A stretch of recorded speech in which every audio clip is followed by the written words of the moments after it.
श्रीलंका में जनता का गुस्सा सरकार से ज्यादा राजपक्षे परिवार से है।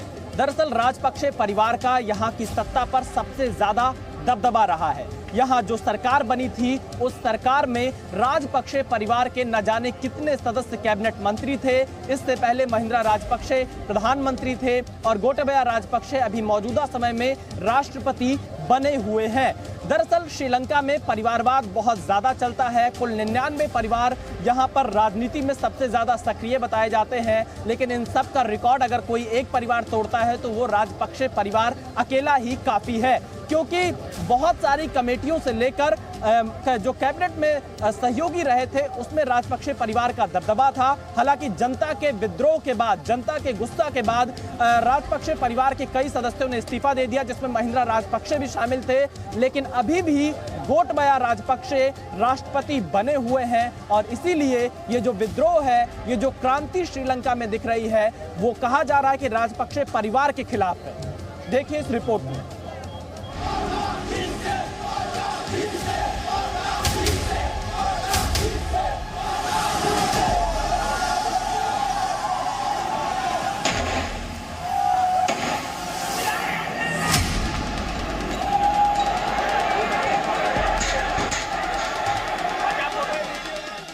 श्रीलंका जन आक्रोश की जिस आग में जल रहा है उसकी सबसे बड़ी वजह वंशवाद की राजनीति भी है।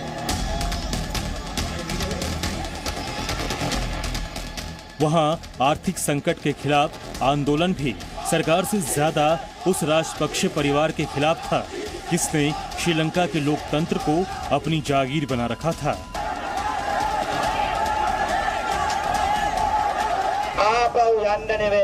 නන්දසේන රාජපක්ෂ ඇතුළු මේ හොර නඩය එළවලා යන්නයි අපි ඉන්නේ කියන කාරණාවක් මතක් කළා। श्रीलंका की सत्ता में राजपक्षे परिवार की हिस्सेदारी पर एक नजर डालें तो परिवारवाद का हैरत अंगेज चेहरा सामने आता है। श्रीलंका में 2019 का राष्ट्रपति चुनाव गोटाबाया राजपक्षे ने सिंहली राष्ट्रवाद और लोगों को आर्थिक समृद्धि का सपना दिखाकर जीता था। सत्ता में आते ही उन्हें अपनी कैबिनेट बनानी थी, जिसमें राष्ट्रपति गोटाबाया राजपक्षे ने अपने बड़े भाई महिंदा राजपक्षे को प्रधानमंत्री बना दिया। गोटाबाया के छोटे भाई बासिल राजपक्षे को वित्त मंत्री बनाया गया, जबकि राजपक्षे परिवार के सबसे बड़े भाई चामल राजपक्षे को सिंचाई, समुद्री परिवहन और नागरिक उड्डयन मंत्रालय मिला। गोटाबाया के भतीजे और महिंदा राजपक्षे के बेटे नामल राजपक्षे श्रीलंका में खेल और युवा मंत्रालय संभाल रहे थे। परिवार को ही सरकार बना देने का कारनामा गोटाबाया का दुस्साहस ही था, क्योंकि उससे पहले उनके भाई महिंदा राजपक्षे भी ऐसा कर चुके थे। महिंदा राजपक्षे मम श्रीलंका प्रजातांत्रिक समाजवादी जनवादी आंदोलन व्यवस्था आरक्षा को अनुगमन करने बहुत, जिसके लिए वो श्रीलंका के लोगों की नजरों में खटकने लगे थे।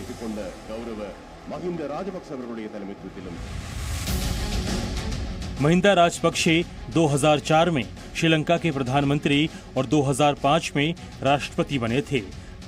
राष्ट्रपति के रूप में महिंदा राजपक्षे ने 10 साल के कार्यकाल में अपने पूरे परिवार को सत्ता में सेट कर दिया था।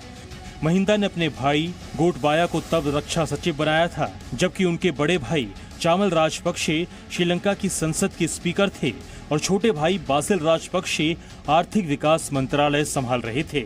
अपने भतीजे शशिंद्र राजपक्षे को महिंदा ने उवा राज्य का मुख्यमंत्री बना रखा था।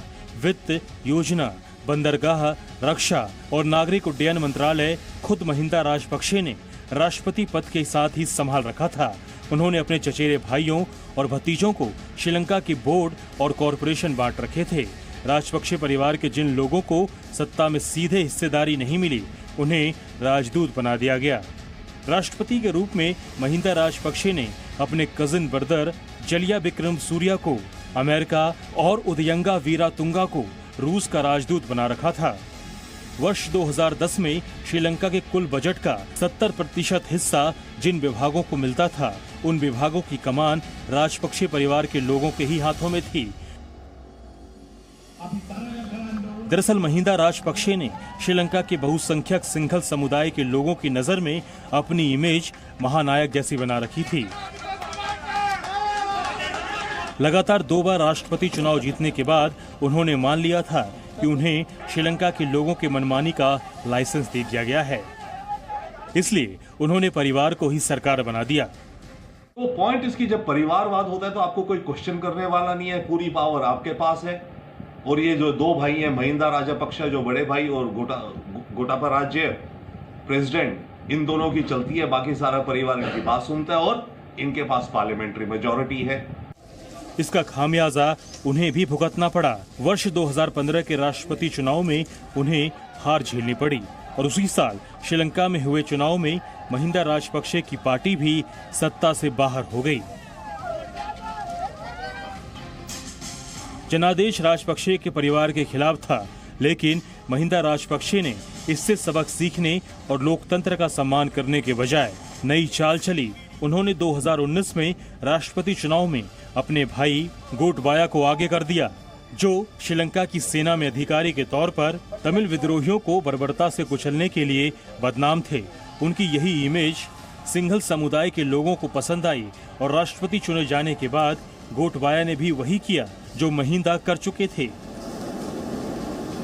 उन्होंने भी पूरी सत्ता परिवार के लोगों में बांट दी, जिन पर श्रीलंका की संपत्ति की बंदरबाट करने और वहां के लोगों का बंटाधार करने का आरोप अब जनक्रांति की शक्ल में सामने है। कोलंबो में विशाल पांडे के साथ ब्यूरो रिपोर्ट, जी मीडिया। देखिए, राजपक्षे परिवार के खिलाफ लोगों का गुस्सा साफ तौर पर देखा जा सकता है। आपको मैं एक तस्वीर दिखाता हूं राष्ट्रपति सचिवालय के बाहर, किस तरह से यहां पर लोग रातों रात पेंटिंग कर रहे हैं, तमाम नारे तैयार कर रहे हैं, पोस्टर्स बना रहे हैं ताकि लोगों को प्रेरित किया जा सके इस आंदोलन में ज्यादा से ज्यादा जुड़ने के लिए। जो कलाकार हैं वो तस्वीरें देखिए लगातार यहाँ पर बना रहे हैं राष्ट्रपति सचिवालय के बाहर और नए नए नारे गढ़े जा रहे हैं। आमतौर पर यहाँ एक नारा बहुत ज्यादा प्रचलित हो चुका है, गो गोटा गो गो। इस तरह के नारे यहाँ पर राजपक्षे परिवार के खिलाफ लगाए जा रहे हैं। दरअसल भाई भतीजावाद की सरकार यहाँ पर गोटाबया राजपक्षे चलाते रहे और उनके भाइयों और भतीजों ने जनता के दबाव में आकर इस्तीफा तो दे दिया था, लेकिन जनता की भारी मांग और विपक्ष की नसीहत के बावजूद भी गोटाबया राजपक्षे ने अपना पद नहीं छोड़ा और वो अभी भी राष्ट्रपति बने हुए हैं। और यही कारण है कि जनता का गुस्सा उनके खिलाफ सबसे ज्यादा है। एक वक्त था जब गोटाबया राजपक्षे नेशनल हीरो माने जाते थे, आज वो श्रीलंका के सबसे बड़े खलनायक के तौर पर देखे जा रहे हैं। श्रीलंका की जनता उन्हें सबसे बड़ा खलनायक मान रही है और जो प्रदर्शनकारी हैं उन्होंने यह आरोप लगाया है कि लगभग 42,000 करोड़ रुपए श्रीलंका से बाहर अपने परिवार के माध्यम से राजपक्षे ने भेज दिया है। क्या इसका पूरा सच है, ये शायद आगे चलकर पता चले, लेकिन देखिए इस रिपोर्ट में।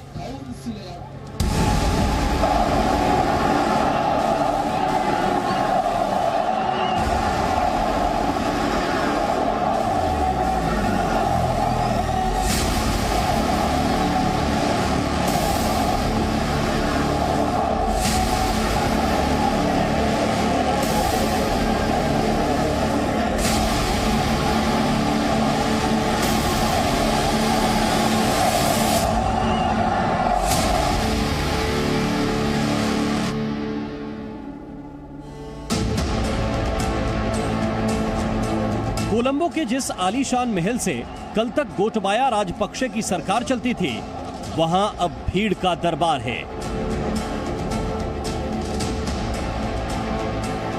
1948 में आजाद हुए श्रीलंका ने 74 साल में गृह युद्ध से लेकर आर्थिक और राजनीतिक संकट तक बहुत कुछ देखा है, लेकिन ऐसा दिन भी देखना होगा, इसकी कल्पना तक किसी ने नहीं की थी। No, I never thought that. From 70 to 77, yes, we had difficult times. We had to have food substitutes. Not like this. I would not seen economy contracting, people without fuel, without food. Sri Lanka के इस अभूतपूर्व संकट के लिए वहां का हर आदमी गोटाबया राजपक्षे को ही जिम्मेदार मान रहा है। उन्हीं गोटाबया को जिन्हें लोगों ने बड़ी उम्मीदों के साथ नवंबर 2019 में राष्ट्रपति चुना था।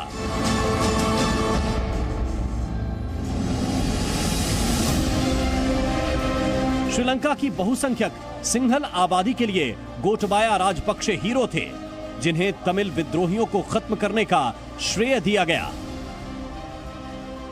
श्रीलंका के रसूखदार नेता डीए राजपक्षे के बेटे नंदसेना गोटबाया राजपक्षे 1971 में श्रीलंका की सेना में अफसर बने थे। श्रीलंका में अलग तमिल राज्य की मांग कर रहे एलटीटीई के खिलाफ उन्होंने जाफना और एलिफेंट पास इलाके में श्रीलंका की सेना की बटालियन की कमान संभाली थी। गोटबाया 1991 में लेफ्टिनेंट कर्नल पद से श्रीलंका की सेना से रिटायर हुए। सेना से रिटायर होने के बाद गोटबाया ने कोलंबो यूनिवर्सिटी से इंफॉर्मेशन टेक्नोलॉजी में पोस्ट ग्रेजुएट डिप्लोमा किया। उन्होंने 1992 में कोलंबो की एक आईटी कंपनी में मार्केटिंग मैनेजर की नौकरी की और फिर 1998 में नौकरी करने अमेरिका चले गए। गोटबाया साल 2005 में अपने भाई महिंदा राजपक्षे का चुनाव प्रचार करने श्रीलंका लौटे। महिंदा राजपक्षे ने राष्ट्रपति बनने के बाद गोटबाया को श्रीलंका का रक्षा सचिव बना दिया। तमिल विद्रोहियों के खिलाफ 2009 में श्रीलंका सरकार ने आर पार की लड़ाई छेड़ी तो गोटबाया पर बंदी बनाए गए तमिलों के नरसंहार का आरोप भी लगा। These allegations are quite absurd. Take for instance the allegation that the security forces killed or gravely mistreated those who surrendered or detained. This has been repeated loudly and repeated often, but it is not an accusation that stands up to scrutiny. Gotabaya के खिलाफ मानवाधिकार संगठनों ने जितना प्रदर्शन किया, उनकी लोकप्रियता श्रीलंका में उतनी ही बढ़ती गई। उसी का फायदा उठाने के लिए महिंदा राजपक्षे ने 2019 के राष्ट्रपति चुनाव में गोटबाया को अपनी पार्टी की तरफ से उम्मीदवार बना दिया। सिंहल राष्ट्रवाद और श्रीलंका की अर्थव्यवस्था को बुलंदियों पर पहुंचाने का वादा करके गोटबाया राष्ट्रपति चुन लिए गए, लेकिन उनके सत्ता में आते ही श्रीलंका के कर्ज का मर्ज और वहां के लोगों की कंगाली बढ़ती चली गई। गोटबाया की जिन नीतियों ने श्रीलंका का बेड़ा गर्क किया, उनमें पहले नंबर पर था टैक्स में कटौती। गोटबाया ने श्रीलंका में इनकम टैक्स और वैट की दरों में कटौती कर दी, जिससे सरकार का खजाना तेजी से खाली होने लगा। 1990 में श्रीलंका की जीडीपी में टैक्स की कमाई का हिस्सा 20% था, जो 2020 में सिर्फ 10% रह गया। श्रीलंका को अनाज, पेट्रोल, दवा और दूसरी जरूरी चीजें विदेश से मंगानी पड़ती हैं। इसकी वजह से वहां हर साल 10 अरब डॉलर का व्यापार घाटा भी चल रहा था। श्रीलंका में पर्यटकों के साथ जो डॉलर आता था, वो भी 2019 में कोलंबो के चर्चों पर आतंकी हमलों और फिर कोरोना महामारी की वजह से बंद हो गया। गोटबाया की आर्थिक नीतियों से कंगाल हुए श्रीलंका में अनाज का संकट भी 2019 के बाद ही पैदा हुआ। गोटबाया ने सत्ता में आते ही खेती में रासायनिक खादों के इस्तेमाल पर पाबंदी लगा दी। इससे श्रीलंका में अनाज का उत्पादन एक झटके में लगभग 1/3 कम हो गया और खाने पीने की चीजों के दाम आसमान छूने लगे। 2021 में श्रीलंका में फूड इन्फ्लेशन यानी खाने पीने के सामान की महंगाई दर 57% के पार जा चुकी थी। इस साल फरवरी में श्रीलंका के पास इतनी विदेशी मुद्रा भी नहीं बची कि वो पेट्रोल, डीजल और दूसरे जरूरी सामान खरीद सके। विदेशी कर्ज चुकाने में भी श्रीलंका की सरकार ने हाथ खड़े कर दिए और उसी के बाद श्रीलंका की जनता को समझ में आया कि गोटबाया की नीतियों ने उनकी उम्मीदों के साथ साथ पूरे देश को डुबो दिया है। मार्च से गो गोटा गो और गोटा गो होम के नारे लगा रहे श्रीलंका के लोगों का माथा इस बात पर भी ठनका कि Bharat, America, Japan, world bank, Asian development bank से श्रीलंका की सरकार को इंफ्रास्ट्रक्चर बनाने के लिए जो पैसे मिले वो कहां गए। लोगों ने गोटबाया की सरकार से उन पैसों का हिसाब भी मांगना शुरू किया जो श्रीलंका को मानवीय मदद के नाम पर दूसरे देशों और संस्थाओं ने दिए थे। श्रीलंका के विपक्षी दल शुरू से आरोप लगाते रहे हैं कि राजपक्षे परिवार ने देश का पैसा लूटा और उसे विदेश भेज दिया। दावा किया जा रहा है कि राजपक्षे परिवार ने लगभग 42,000 करोड़ रुपए विदेशों में भेज रखे हैं। इतनी रकम श्रीलंका को भुखमरी के संकट से निकालने के लिए काफी होती, जो फिलहाल 32,000 करोड़ के बेलआउट पैकेज के लिए इंटरनेशनल मॉनिटरी फंड यानी IMF से गुहार लगा रहा है। कोलंबो में विशाल पांडे के साथ ब्यूरो रिपोर्ट, जी मीडिया।